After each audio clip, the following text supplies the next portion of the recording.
Mesdames, Messieurs, bonjour. Très heureux de vous retrouver pour cette nouvelle émission Power Boost. Alors vous allez voir que dans notre émission, on n'a pas peur de voyager et puis aussi de tordre le cou à certaines idées. Top départ pour cette nouvelle émission Power Boost.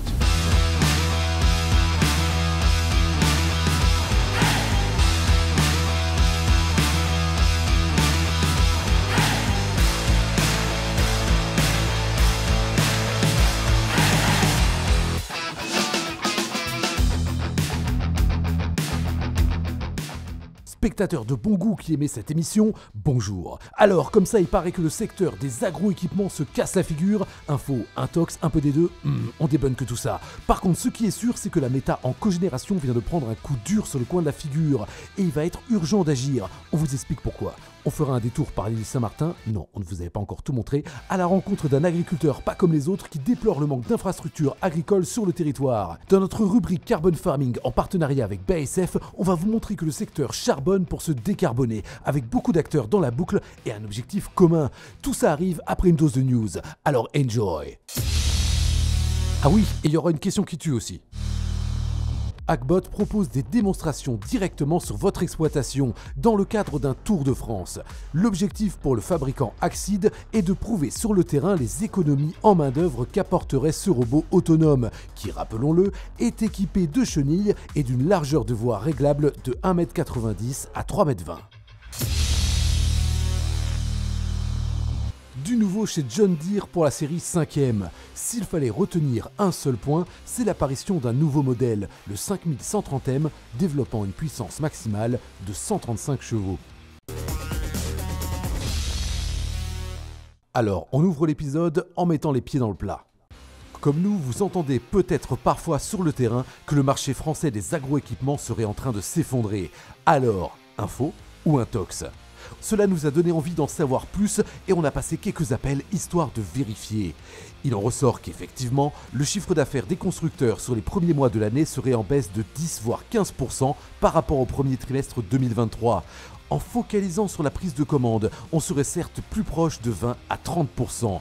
Mais pas de panique pour autant car, on le sait, le début de l'année n'est jamais une période incitative pour les achats et tout dépend des régions et surtout des segments de marché qu'on regarde. La construction des serres et les matériels de travail du sol sont les plus impactés car les productions végétales subissent des crises, mais les fournisseurs des solutions pour les productions animales sont quant à eux plus sereins. Et puis attention, il faut prendre du recul. Il y a eu beaucoup de stocks en concession en 2022 et cela devrait se résorber dans les prochaines semaines, sans oublier que le marché des agroéquipements a quasiment doublé de valeur en cette année et on le sait. Comme dit le proverbe, les arbres ne montent jamais au ciel. On aime la poésie chez Power Boost. C'est sur un autre secteur que nous avons appris des nouvelles un peu plus alarmantes. Vous allez voir, dans le domaine des énergies vertes, tout n'est pas complètement rose. Je sais pas si on va la garder au montage celle-là. En effet, ça chauffe pour la COGE. Dans sa délibération du 25 mars, la Commission de régulation de l'énergie révèle une augmentation alarmante des coûts de production de la méthanisation en cogénération entre 2021 et 2023. Et quelle hausse! Plus 33% sur les coûts d'exploitation des unités en cogé. Elle touche tous les coûts opérationnels, de la maintenance à la consommation électrique, sans oublier la plupart des intrants. La consommation électrique a grimpé de 92% sur cette période et les investissements ont eux aussi significativement augmenté. Au final, la Commission de régulation de l'énergie conclut à une hausse moyenne de 17% du coût total d'exploitation. Face à cette situation, la CRE recommande une révision des conditions tarifaires de tous les contrats de cogénération pour refléter les coûts réels de production d'électricité. L'AMF et FGR saluent cette recommandation mais exhortent le gouvernement à des mesures d'urgence pour soutenir les exploitations confrontées à des difficultés extrêmes. En clair, il va falloir se retrousser les manches, comme on l'avait constaté dans notre épisode spécial tourné à Saint-Martin. D'ailleurs, est-ce qu'on n'y retournerait pas un petit peu là ?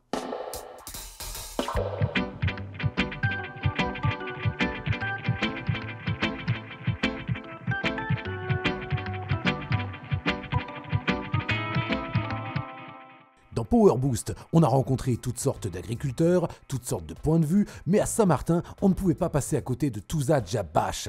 Il s'agit ni plus ni moins que du dernier maraîcher de la partie française de l'île. Sa particularité, il est Rastafari, ce mouvement culturel et même spirituel dont était adepte le regretté Bob Marley. Pourquoi on vous parle de ça? Eh bien, tout simplement parce que ça impacte directement sa façon de voir l'agriculture. C'était donc intéressant d'échanger avec lui. Ce qui m'intéresse, c'est de parler agriculture et Rasta avec toi. Rastafari, essayer de comprendre un peu pourquoi l'agriculture est sacrée chez vous. Eh bien, dans l'agriculture, ce que ça fait pour nous, ce que ça nous ramène au début de la création, ce que Dieu avait créé pour nous dans le jardin d'Éden, c'était déjà un complet de tout. La nature, c'est la guérison de la nation. Et à travers cette nature, on peut aider le peuple, on peut donner la nourriture saine au peuple. Aussi, on peut retrouver des herbes médicinales pour aider les différentes maladies. Pour les Rastas, ce qui est important, c'est la terre, le sol, et puis aussi une agriculture que l'on consomme sur place, de façon locale, et surtout pas de produits transformés par les industries agroalimentaires comme on peut connaître. Oui, ça compte aussi, mais aussi il y a les ondes qui ressortent de la terre et que nous aussi, comme êtres humains, devons consommer aussi pour redonner cette vivacité dans notre cœur et nous garder sains et saufs. Et chose qui fait qu'il y a 4 saisons à Saint-Martin.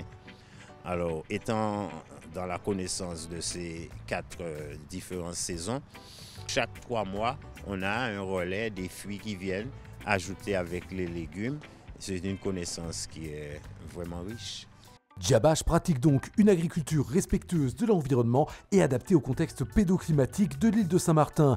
Alors c'est peut-être un modèle à étendre sur l'ensemble du territoire de Saint-Martin, mais pour ça, eh bien, il va falloir faire bouger quelques petites choses.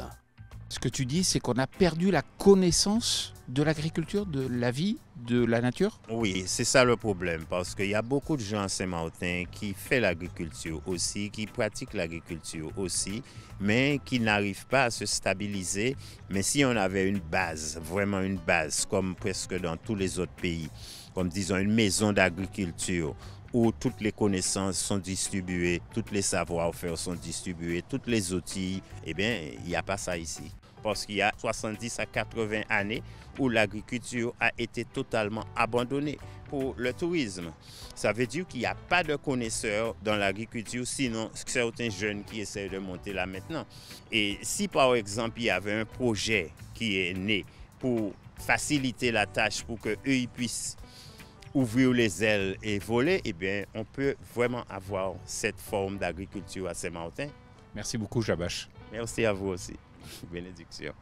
On le sent dans les propos de Touza, que ça soit pour attirer des jeunes ou bien aménager le territoire, il va y avoir besoin d'un coup de main du gouvernement sur l'île de Saint-Martin. Ça rejoint un petit peu l'appel au gouvernement qui avait été fait par Madame Fontrose dans notre numéro de la semaine dernière. Vous ne l'avez pas vu? Eh bien, il n'est pas trop tard pour bien faire, il est toujours dispo sur YouTube. Et un autre domaine où il va falloir la jouer collectif et où les chantiers sont nombreux, c'est la décarbonation du secteur agricole. En tout cas, c'est ce que laisse sous-entendre BASF qu'on a rencontré au Salon de l'Agriculture 2024.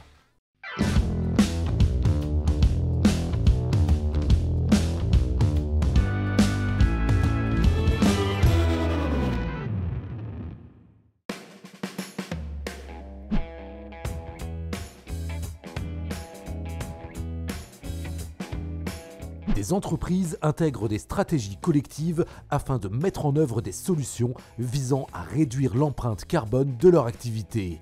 Ahmed Laminlo, responsable stratégie carbone chez BASF France Agro, nous détaille la vision de ces grandes entreprises pour atteindre les objectifs de décarbonation.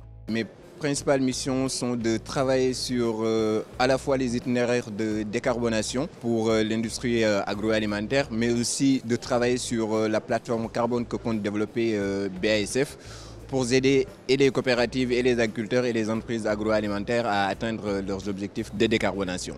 Donc je travaille sur toute la stratégie de décarbonation de BASF pour la France.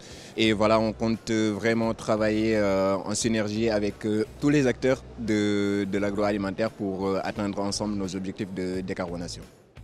Une de vos missions consiste à nouer des partenariats. Alors, quel type de partenaire recherchez-vous ? Aujourd'hui, on est face à un objectif commun qui est d'atteindre le carbone neutral en 2050. Et de ce fait, nous, BASF, on ne peut pas y arriver seul. Et on a besoin de nouer des partenariats à travers la value chain avec les agriculteurs, avec les coopératives, avec les distributeurs et avec les entreprises agroalimentaires. Parce que comme vous le savez, BASF a pris un engagement de réduire de 30% d'ici 2030 les émissions de gaz à effet de serre sur les principales cultures. En France, on sera plus sur le blé et sur l'orge. Et de ce fait, voilà, on va travailler en parfaite synergie avec les entreprises agroalimentaires qui ont pris des initiatives, mais aussi avec les instituts de recherche pour faire de la R&D et trouver de nouvelles méthodologies et de nouvelles technologies. Et parlant de technologie aussi, on a besoin de collaborer avec les startups parce que voilà, il y a beaucoup d'innovations en cours et on aimerait très bien travailler avec eux. Pour finir, avec les organismes de certification, parce qu'on ne peut pas mener carbone sans un tiers pour vérifier que voilà, tout a été bien fait. Merci Amel Lamine et bonne chance pour la complétion de ces objectifs. Quant à nous, on se retrouve très vite avec un nouvel épisode de Carbon Farming. Dans le contexte géopolitique apaisé d'aujourd'hui, vous reprendrez bien une question qui tue, un brin anxiogène ?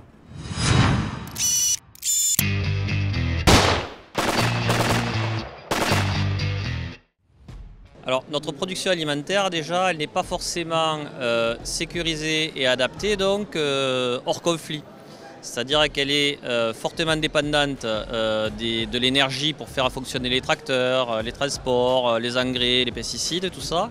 Elle est également dépendante de la biodiversité qui voit un véritable effondrement. Il y a également une dépendance aux aléas climatiques, le climat qu'on a détraqué, on a cassé la météo, et également une dépendance aux flux. C'est-à-dire les transports. Nos régions sont sous perfusion alimentaire, c'est-à-dire qu'elles dépendent des camions pour faire revenir la nourriture d'autres régions ou d'autres nations. Et elles font exactement la même chose, nos régions. Elles alimentent d'autres régions et d'autres nations toujours à travers les camions. Donc 2% d'autonomie alimentaire dans nos territoires, ça veut dire que 98% de notre assiette vient à travers justement les camions. Un simple problème sur les flux, une cyberattaque sur la chaîne logistique ou tout simplement une grosse pandémie qui bloque tout ça, fait que en fait, on se battrait contre nous-mêmes. Donc on n'a pas forcément besoin d'une armée en face pour être fragile. Bon, je crois qu'on a bien plombé l'ambiance là.